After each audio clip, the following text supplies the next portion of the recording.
Good Monday morning, or whenever you're looking at this. Good blank blank. We are in week 5. It is crazy, but here we go. So I'm going to share my screen and do our weekly walkthrough. We are working further towards the argument paper this week. So in Unit 5, we are actually learning about argument and what it takes to write a persuasive essay. Argument sometimes, of course, gets a weird reputation because we think of argument in a very negative context. But we're going to be focusing on the traditional mode of writing an argumentative essay going all the way back to ancient Greece. So let's take a look first at the readings and resources. And you'll notice, of course, as always, we have some reading assignments. One, of course, just about persuasive writing in general. And then we're going to then focus on fact, opinion, and bias. This is something that's really interesting in argument because we always, especially when we start talking about reliable sources, as we've done over the past few weeks, people automatically start thinking that in order to be a reputable source, it has to be full of facts and free of opinion and free of bias. To some degree, it's not really true, but to some degree, I get why people go that direction. Here's the problem with facts. Facts literally are things that can be proven, but facts even can be disproven later, right? And we know that from science. Opinions can be dangerous, but if an expert has an opinion on something and we trust that expert and they supply us with the facts to back themselves up, then that is a trustworthy source. Even opinions can change over time. We have a lot of discussion about that in our political climate.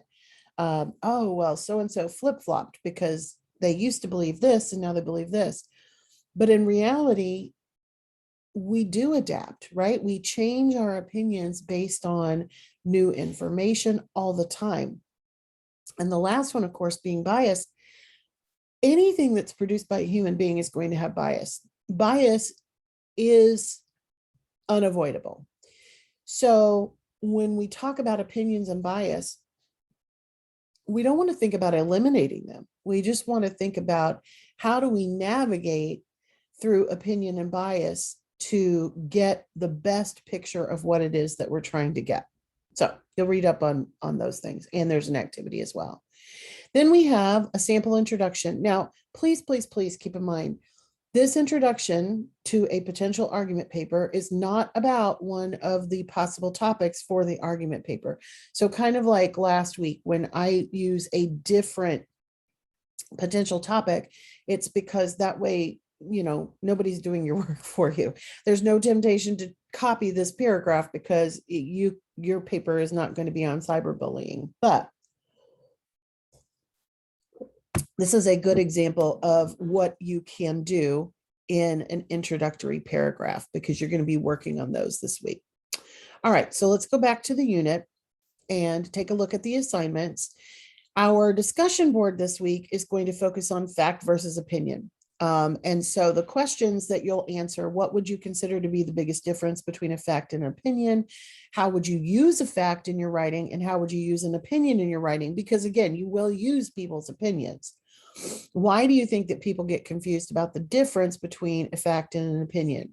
Now, this is the part that I think is fun of this. So you'll answer those questions, but then in your actual response, you should have 2 sentences or statements. They can be more than one sentence. Statement 1 and statement 2. One statement should be a fact and the other one should be an opinion, but do not tell everybody which is which. So one of the things you're going to do when you respond to your classmates is specify which one you think is the fact and which one you think is the opinion. I think this part's fun because, of course, not only does it give us something kind of fun to write about ourselves, but it's also fun to try to navigate, and it gives us something to go on when we're writing our responses to others. So have some fun with that. As usual, your response to the prompt is due Wednesday night for full points, and then you want to do your follow-ups by next Sunday. So nothing has changed with the scheduling on that. And of course, you can review the discussion board rubric. Now, I mentioned earlier, you're going to write an introduction to your argument paper. Now, this may not stay the introduction. I actually like to write my introductory paragraphs after I've written the paper, because then I kind of know what I'm introducing. But for a lot of folks, we like to start at the beginning and go all the way through. So in that particular case, this is going to be awesome. So in order to write a good introductory paragraph to your argument, you have to understand what the argument essay assignment is, right? So this is the assignment for the argument essay, and I'm going to open it in just a second. This one is not due. The actual argument paper is not due until the end of week 7. So all you have to do this week is create your first paragraph, but in order to do that, you have to have an understanding of the whole assignment for the argument essay. So we're going to take a look at that one first, and then the official assignment for this week. So for the argument essay, we already have had a preview of this. You're going to choose one question out of this list. Should there be a standard American minimum wage in all states? Should screen time be limited for children? Or should American citizens be required to serve on a jury?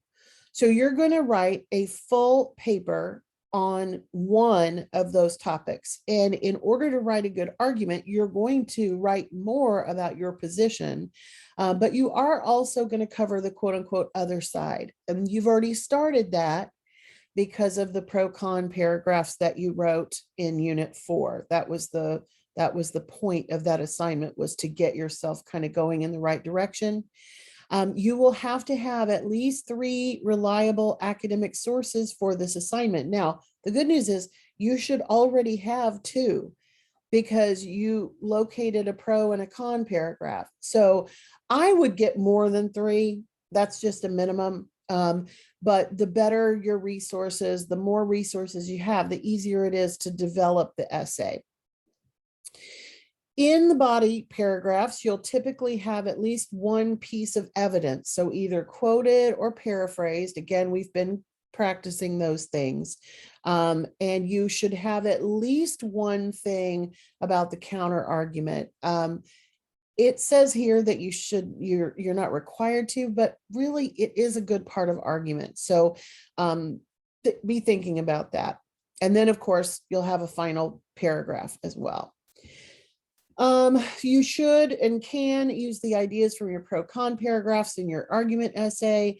Of course, don't just resubmit those, but if you have a particularly good paragraph, you may want to revise it a little bit and use that as part of your body paragraphs, or both of them.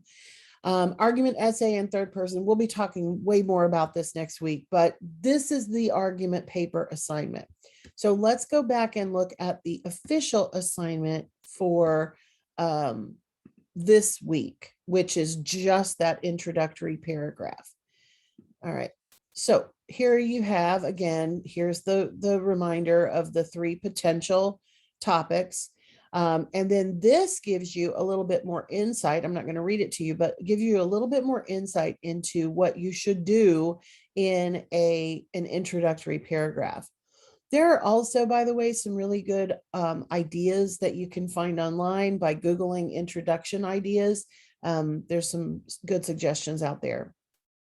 And then, of course, the final sentence of your introduction is your thesis, which will clearly answer the question and give your topics that you're going to talk about. So if I agree that there should be a standard American minimum wage in all states, that's what I'm going to say in my thesis and give my main reasons, a quick overview of those. So that is week 5. If you have any questions, feel free to reach out. As always, I am available to you. And of course, next week, we're going to be working further on creating the actual argument essay. But the sooner you can get started with that, the better. And that way you also have some extra time to ask me questions. So hope everybody has a great week, and I will check in with you later this week.